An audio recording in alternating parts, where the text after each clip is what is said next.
Oi, pessoal. Vamos falar um pouquinho do turismo. Professora, e o turismo, né? Como é que fica diante dessa pandemia do Covid-19 nesse início do ano de 2020, né? E agora, né? Todas as viagens foram interrompidas, os países fecharam suas fronteiras, né? Existe toda uma preocupação na transmissão do vírus entre os viajantes de um país para o outro. E agora? E o turismo, né? A gente discutiu alguns temas como esse na aula do mestrado, na semana passada, e eu resolvi colocar aqui também para que todo mundo pudesse contribuir um pouco mais. Eu vou soltar aqui algumas coisas e vocês, por favor, acrescentem nos comentários. Vamos juntar uma ideia a respeito de como vai ficar o turismo depois dessa pandemia, né? Existe uma perspectiva, na verdade ninguém sabe exatamente como vai ficar, né? Existem artigos já pensando, escrevendo e vários professores nas lives, né, discutindo em conjunto, pensando em conjunto como isso vai ficar. Os artigos, aliás, nessa área são muito bem-vindos, né? Quem estiver escrevendo, fazendo mestrado, doutorado, quiser apresentar trabalhos em revistas, em artigos, esse é o tema do momento. Então, aproveita o tema para escrever, pesquisar na sua região, na sua área e ver como é que o turismo vai ficar, vai se comportar, quais foram as estratégias utilizadas pelas empresas para sobreviver durante e as estratégias após a pandemia nos seus negócios e no seu relacionamento com o seu cliente, né? Então aqui tem, primeiro, diminuição drástica dos fluxos turísticos, isso a gente já sabe, né? Os prejuízos estimados pela Organização Mundial do Turismo chegam a 85%, né, do fluxo turístico, diminuição do número de pessoas viajando ao redor do mundo.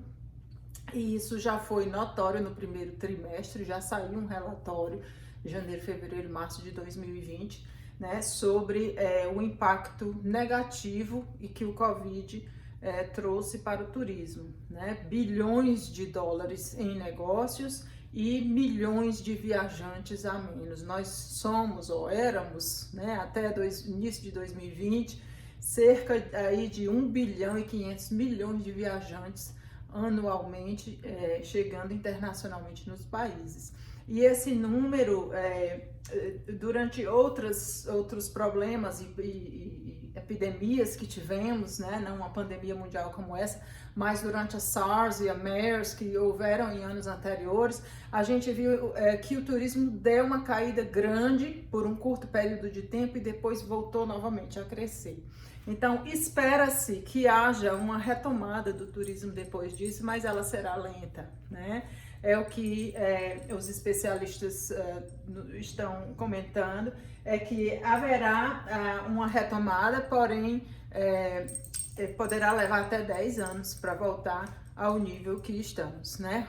A expectativa é que em 2, 3 anos voltemos. Penso eu que voltaremos sim, mas voltaremos com o turismo de vizinhança, com o turismo de carro ao invés de avião, com o turismo nacional ao invés do internacional, com viagens mais próximas do lugar que você habita, ao invés de lugares mais longe, de culturas mais diferentes. Então, haverá o que eu chamo de turismo de vizinhança, né?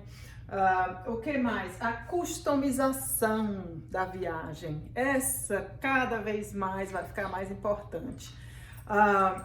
O turismo já é uma experiência individualizada. Cada um percebe, age, requer cuidados diferenciados uns dos outros, né? E agora mais do que nunca. Cada caso é um caso. Se eu vou viajar sozinha, se eu vou viajar em família, com amigos, como é que isso vai se comportar depois da pandemia? Tudo isso precisa ser pensado. Então, as viagens customizadas, feitas, moldadas ao gosto do cliente, ao tempo do cliente, a atenção que o cliente tem, ou confiança que o cliente tem naquele negócio turístico, vai realmente impactar muito mais agora do que antes. O que mais? Virtualização e interação online, com certeza, né? Tudo ficou muito virtualizado depois da pandemia e os negócios, aquilo que era temporário, né, aquilo que temporariamente ficou virtualizado, agora vai passar a ser um hábito. Então, haverá um percentual muito maior de negócios e de oportunidades dentro do canal online para o turismo, para a comunicação do turismo e para várias outras atividades também.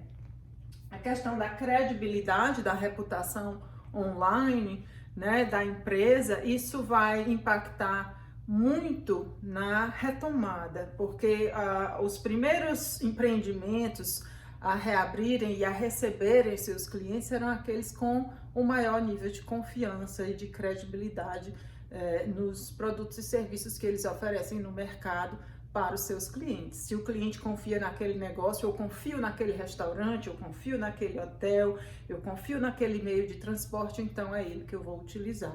Então serão os primeiros a terem o retorno maior das suas atividades, um fluxo maior nas suas atividades. Importante lembrar também que no turismo muitas estratégias se utilizam do preço, né? O preço ele é muito variável com a demanda. Se eu tenho muita demanda, o preço sobe. Se eu tenho pouca demanda, o preço cai. Há uma tendência dos preços caírem na retomada, logo inicialmente. Mas também há o fator custo. Como as coisas agora precisam de um distanciamento, um restaurante que tinha mesinhas uma perto da outra, agora vai ter mesinhas longe, então ele provavelmente vai reduzir a capacidade dele em 50%.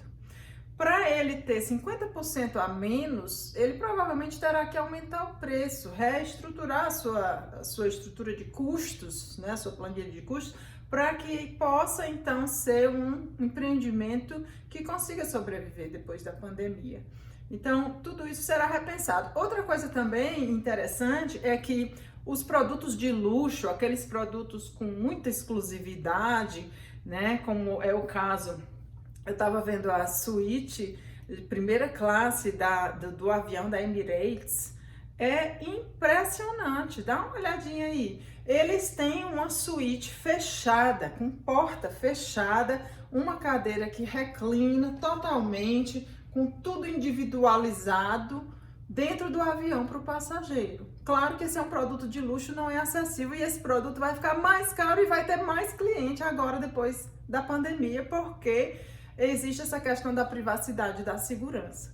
Então, alguns produtos vão aumentar o número de clientes em função do nível de individualidade, de segurança e de privacidade que eles oferecem para os clientes. Os hotéis estão utilizando agora o jantar dentro da suíte do hotel, né? Instalando as mesas que eram do restaurante dentro da suíte do hotel para que você possa se hospedar e se alimentar dentro da unidade habitacional, ao invés de você ir para o restaurante e jantar com outras pessoas, né? Realmente o afastamento social veio para ficar, o que não é muito bom em muitas culturas, principalmente a brasileira, que adora abraçar, que adora beijar e que adora ficar perto, né? Comemorar e tal, e fazer aglomerações, mas nesse momento realmente vai demorar um pouco para voltar, né? E muitas outras coisas interessantes também, né? Existe a questão da crise da confiança, né, na saúde pública das cidades.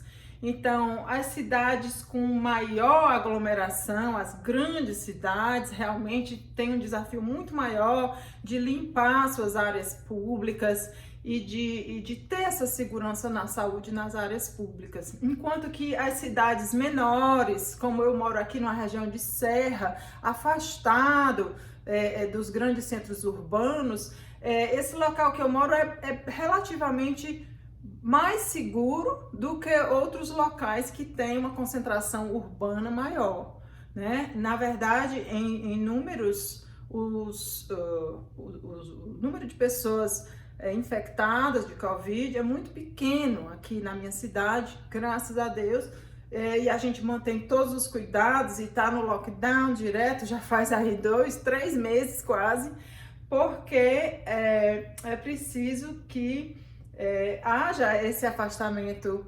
social para que o vírus não passe de pessoa a pessoa.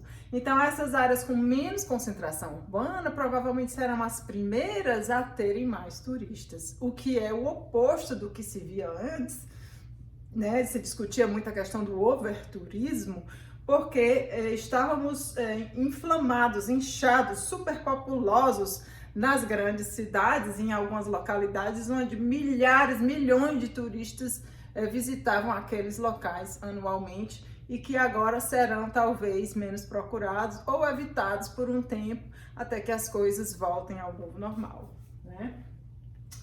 E por fim, a competitividade relativa à capacidade de adaptação ao novo contexto, né? Então, o que eu costumo dizer é que as empresas e as pessoas que têm uma capacidade de se flexibilizar, de se modificar, de se reorganizar, de se adaptar, são aquelas que têm maior chance de sobrevivência nesse momento, né? Então, isso vale para a nossa vida pessoal, né? Quando a nossa capacidade de adaptação a esse novo mundo, de trazer tudo para o ambiente virtual, as escolas, né? A forma de aprendizado, a forma de comunicação social, a celebração dos aniversários e dos casamentos, agora tudo pela internet.